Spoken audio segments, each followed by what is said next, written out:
À une vie de couple, quand vous serez un peu plus autonome, j'imagine que vous posez plein de questions. Je pense que vous aurez des éléments de réponse avec ceux qui ont traversé des moments comparables aux vôtres. Et puis, vous nous direz tous vos espoirs. On va regarder d'abord ce reportage. Vous êtes donc rencontrés dans ce centre de rééducation fonctionnelle. Thomas, après un accident de moto, vous, mademoiselle, après un accident qui a d'ailleurs défrayé la chronique, près de Strasbourg, me semble-t-il, où un arbre est tombé, où un arbre est tombé pendant un concert, oui, un concert. Sur une tente. Vous avez quitté ce centre il y a quelques semaines. Vous vivez chez vos parents en attendant de vivre ensemble. Reportage de Sigrid Clément, Sébastien Maloiseau et Stéphanie Guérin. Allons. Merci.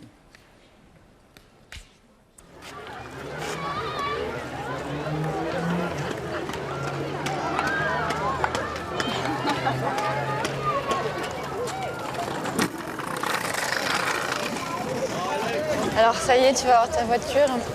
Ouais. Content. Le début de notre indépendance.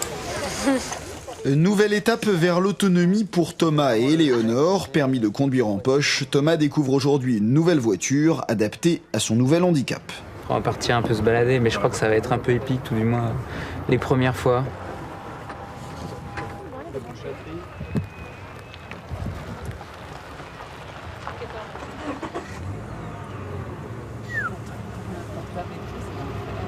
Alors moi j'ai rien compris de comment elles marchent les alarmes et tout ça quoi. Et, ça a l'air jouable. De toute façon vous nous escortez hein. Allez on va voir ça. Première destination, le déjeuner dominical dans la famille d'Éléonore. Tu te mets où, Thomas? Je vais me mettre au coin là, tu vas te mettre au bout. Ouais. Le problème, Éléonore, quand elle a eu son accident, elle disait j'ai l'impression de ne plus être femme. Et je lui ai dit mais pas du tout. Et ça, on a lutté, pas beaucoup parce qu'elle est assez coquette. Et donc, alors qu'elle pouvait à peine s'asseoir, qu'elle était couchée, qu'elle souffrait encore, elle nous a demandé d'acheter des produits de maquillage, de beauté. Quand Thomas est arrivé, c'est vrai qu'il y a eu un désir de le connaître. Et puis, je me sentais pas à l'apogée de ma séduction. J'avais des bas de contention, une espèce de truc qui me maintenait les jambes un peu écartées comme ça. Enfin bon, c'est vrai que je pensais pas vraiment à ça tout de suite, quoi. J'étais assez handicapé par mes multiples fractures. Donc c'était plutôt à essayer de me tordre le cou au travers de cette minerve pour essayer de voir un petit peu quel visage pouvait se dissimuler derrière cette chevelure qui passait devant ma fenêtre.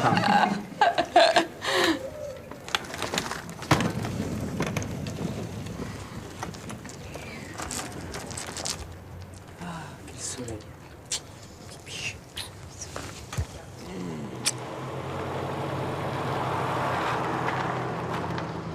Mais tu l'entends pas? Elle est sympa ta voiture. T'as vu? Elle est cool. Hein? Attends, mais attends, elle est moderne mon gars. Je m'attendais à un vieux tank. C'est très sympa de se sentir un petit peu autonome. Parce que, bon, le côté toujours être avec plein de gens pour s'aider, bon, c'est bien, mais Non, on a envie d'être un peu tout seul, quoi. Visite chez Laurent, un ami rencontré à l'hôpital, lui aussi paraplégique depuis quelques mois. Avec Christine, sa femme, il doit réinventer une vie de famille après 12 ans de vie commune. Les enfants, ils réagissent à peu près comme avant.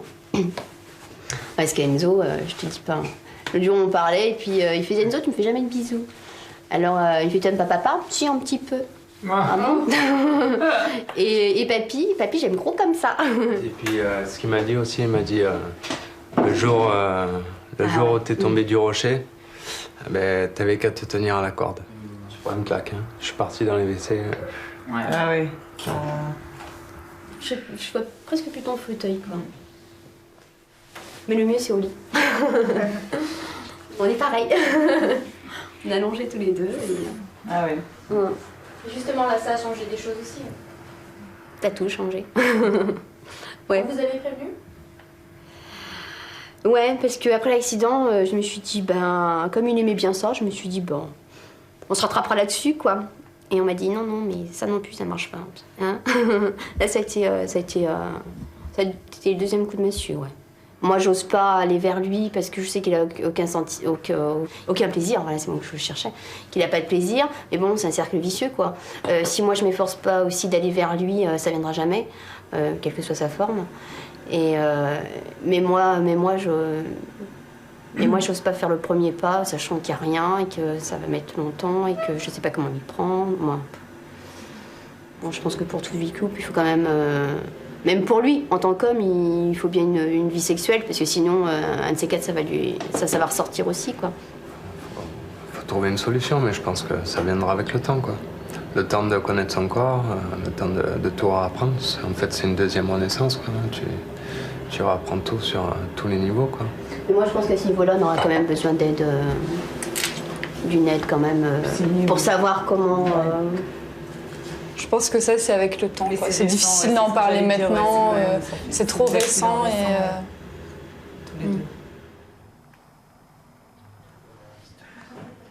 Après 6 mois ensemble, Éléonore et Thomas commencent tout juste à évoquer leur sexualité future. Mais c'est vrai que c'est un sujet que j'ai du mal à aborder parce que c'est un sujet, pour l'instant, je suis plutôt en train d'essayer de récupérer physiquement avant d'essayer soit de tenter des acrobaties, ni d'essayer de voir ce qu'on est capable de faire, sachant que c'est vraiment le temps qui nous permettra de voir ce qu'il en est, quoi. Pour l'instant, physiquement, moi, je me sens pas du tout apte à autre chose qu'à des caresses ou des choses comme ça, et je m'en contente tout à fait parce que je goûte un peu à chaque moment de la vie, et pour l'instant, ça me suffit amplement. Et le désir, il est là aussi? Bah oui. Oui, c'est normal.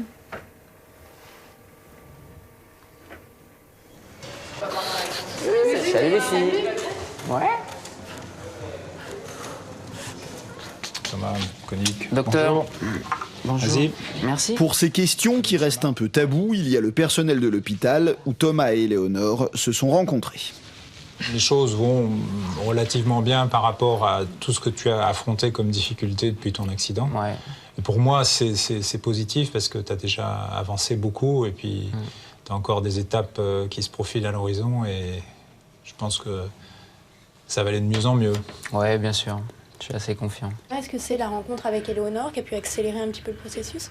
C'est fort possible, puisque ça signifie que s'il rencontre quelqu'un, c'est qu'il est bien dans sa tête, et ça lui apporte je dirais, des choses positives en lui, et ce qui lui montre, ce qui lui prouve que malgré ce qui s'est passé, il est capable à nouveau d'abord de séduire, ensuite d'éprouver des sensations agréables, qu'elles soient physiques ou intellectuelles, et c'est forcément quelque chose d'utile, de positif, et pour lui. Et puis pour elle aussi. Médicalement, bon, il y a des troubles de l'érection, il y a des troubles de l'éjaculation. L'érection peut être perdue ou non contrôlable. L'éjaculation est très souvent perdue, mais il y a des médicaments qui peuvent permettre, ou des techniques médicales qui peuvent permettre de la retrouver. Mais c'est clair que le déroulement d'une activité sexuelle n'est plus comme celle que les patients ont pu connaître. Et au niveau des relations sexuelles ou de plaisir, d'autres zones peuvent être source de plaisir. C'est une espèce de déplacement des zones érogènes. Moi, je suis de nature extrêmement chatouilleuse, et c'est vrai que tout ce qui est caresse dans le cou, des choses comme ça, j'y suis très très sensible. Plus qu'avant? Plus qu'avant, ouais.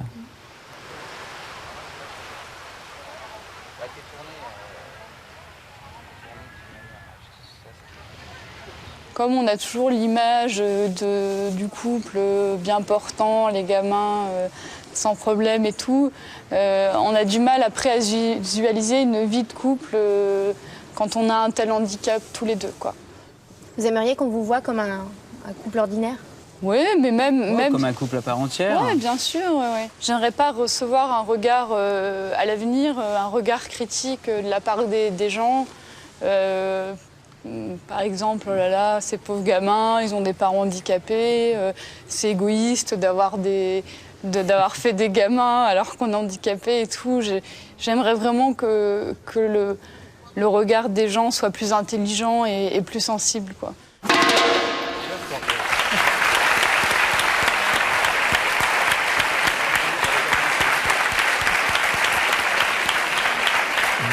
plus intelligent et plus sensible. Vous avez l'impression qu'il y a beaucoup de questions ou beaucoup de quoi? Qu'est-ce que vous lisez dans le regard des autres? Notamment quand vous êtes ensemble? Dans le regard des autres, Ouais. Moi je trouve qu'il y a quand même beaucoup d'indulgence, quoi. Les gens sont assez touchés. J'ai jamais rencontré de regard agressif ou critique quand on nous voit tous les deux. Eh bien, tant mieux. Comment vous êtes aperçu que vous étiez vraiment amoureux l'un de l'autre, au point d'imaginer une vie future ensemble?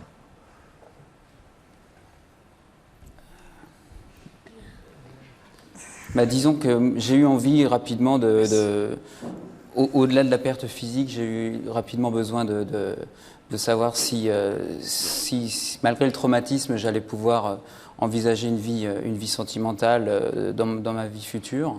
Et le fait d'avoir rencontré Éléonore m'a vraiment permis de redécouvrir l'amour. Et